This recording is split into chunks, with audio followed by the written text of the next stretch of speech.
Sneha steel and furniture centre Salgare. आमच्याकडे steel भांडी, संसार उपयोगी साहित्य, sofa set, furniture, cooler, dining table, आटा चक्की व इतर साहित्यांचे एकमेव ठिकाण एक, व्हरायटी अनेक। आता शुभ मुहूर्ताची सुरुवात सलगरेतील स्नेहा स्टील मधील खरेदीनेच। वाजवी दर, सजवा फर्निचरने तुमचे घर। सर्व साहित्यावर बजाज फायनान्सची खास सोय उपलब्ध।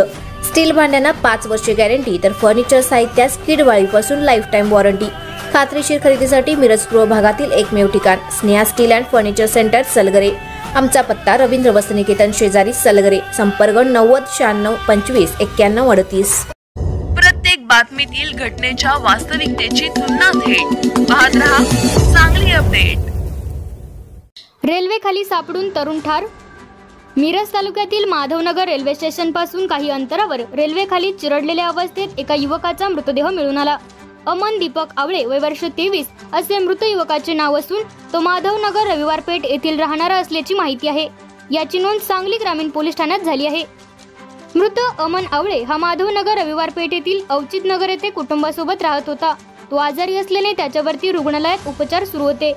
2 दिवसांपूर्वी तो रुग्णालयातून पळून घरी आला होता। त्यानंतर रविवारी रात्री जेवण करत असताना तो वडिलांशी आनंदाने हसत खेळत बोलला आणि दुसऱ्या दिवशी सकाळी 6:30 वाजण्याच्या सुमारास तो घरातून 2 व्हीलर घेऊन बाहेर निघून गेला। घरातून निघाल्याच्या अवघ्या काही तासात त्याचा मृतदेह माधवनगर रेल्वे स्टेशन पासून उत्तरेला काही अंतरावर रेल्वे खाली चिरडलेल्या अवस्थेत मिळून आला आणि परिसरात एकच खळबळ माजली। याची माहिती मिळताच सांगली ग्रामीण पोलीस आणि स्पेशल रेस्क्यू फोर्सचे पथक घटनास्थळी दाखल झाले।